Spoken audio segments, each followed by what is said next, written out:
आत्ताच आईशी बोलून त्यांना माझ्या बाजूने घ्यायला पाहिजे. आई, तुम्हाला हे पटतंय का? नाही ना, तेच ना. ते बघ सुनेचे किती हाल करते, असं वाटतं दोन जाऊन कानेखाली मारावे. आई, काय बोलताय तुम्ही? सिरियल मधलं बोलतेय मी. ते बघ आई, मी याच्याबद्दल बोलत नाहीये हो. मला आपल्या घरात काय चाललंय ना ते बोलायचं. तो टीव्ही आधी बंद करा आणि मी काय बोलते ते ऐकून घ्या. बरोबर. हा सॉरी. आई, बोल. अनुला क्लासला जायची परमिशन मिळाली, पटतंय का तुम्हाला? नाही पटत ग, पण आता अविनाशनी परवानगी दिल्यावर मी काय बोलू? आई, काहीतरी करावं लागेल. अनुचा क्लास बंद करावा लागेल, नाहीतर ना बाहेर जाऊन हुशार होईल ती आणि स्वतःची अक्कल चालवायला लागेल. तुमच्याच डोक्यावर मिऱ्या वाटेल, चालणार आहे का तुम्हाला?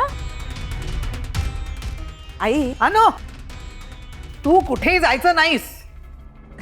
आई, मी कुठेही जात नाही.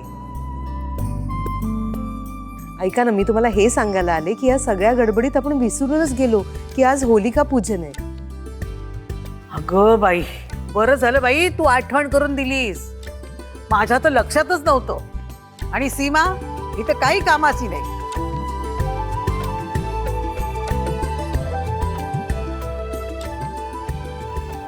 आई ऐका ना, यावेळची पूजा ना आपण अगदी उत्साहात करूया. गेली काही दिवस आपल्या सगळ्यांसाठी खूप कठीण होतं, पण आजच्या पूजेनंतर तो ताण, ती उदासीनता सगळंच निघून जाईल. आपलं घर आधीसारखं पुन्हा प्रसन्न होईल. बघाच तुम्ही. आई, हे काय म्हणा, गालावर रंगबिंग? अगं आई, सगळे बाहेर आजपासून रंग खेळत आहेत. तेव्हा माझ्या लक्षात आलं आज होळी आणि उद्या रंगपंचमी. ए आई, दरवर्षी सारखी आपण होळीची पूजा करणार आहोत ना?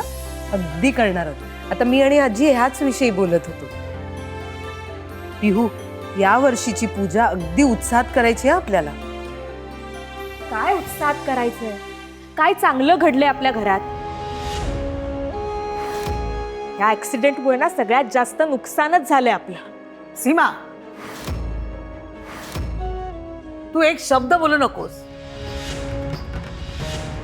तू स्वतःच्या घरात कधी मनापासून दिवा लावलास का ग?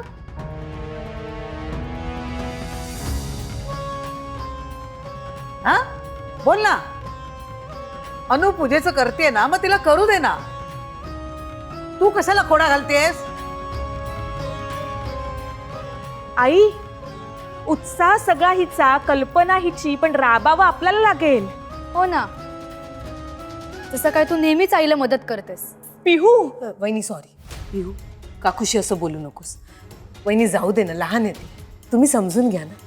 लहान आहे ना, मग लहानांसारखं वागायला पण सांग तिला. तिच्या वतीने मी माफी मागते. आणि वहिनी, तुम्ही कामाची आणि पूजेची काळजी करू नका, सगळं काही मी करेन.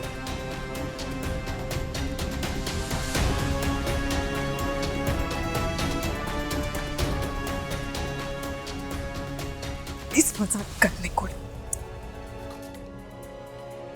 बरं झालं बाई, गेली एकदाची. अनु, पूजेची छान तयारी कर.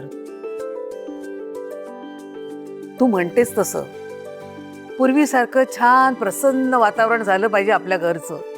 हो आई, तसंही आपल्या प्रत्येक सणाप्रमाणे याही पूजेचा अर्थ तोच आहे, वाईटावर चांगल्याचा विजय.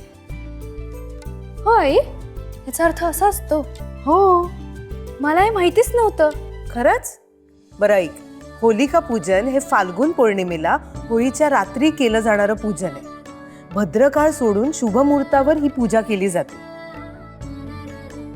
मग अग्निपूजन करून भक्त प्रल्हादची आठवण ठेवून 3 किंवा 7 प्रदक्षिणा घातल्या जातात.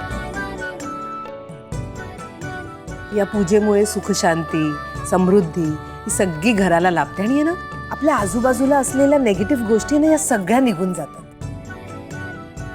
आई, इंटरेस्टिंग आहे हे. मी लगेच फ्रेश होऊन येते. आपण तयारीला लागूया. चालेल. काय काय लागतं पूजेसाठी? अगं बरंच काही लागतं. एरण किंवा पळसाच्या लाकडाचा ढीग, हळद कुंकू, फुलं, बत्तासे, कच्चं सूत, तांदूळ, नारळ, असं बऱ्याच गोष्टी लागतात. ए आणि पुरणपोळी. आई करणार आहे मी. हा बरं बरं बरं, आठवण आहे तुला म्हणायची. अगं पण ह्या सगळ्या वस्तू आणणार कोण? नाही, मी दादांना फोन करून सांगितलंय, ते सगळं घेऊन येतील. हा, आणि तुझा क्लास? तुला क्लासला पण जायचं असेल ना? 2-3 दिवस नाही जाणार आहे मी क्लासला. आजची पूजा मला अगदी मनापासून करायची.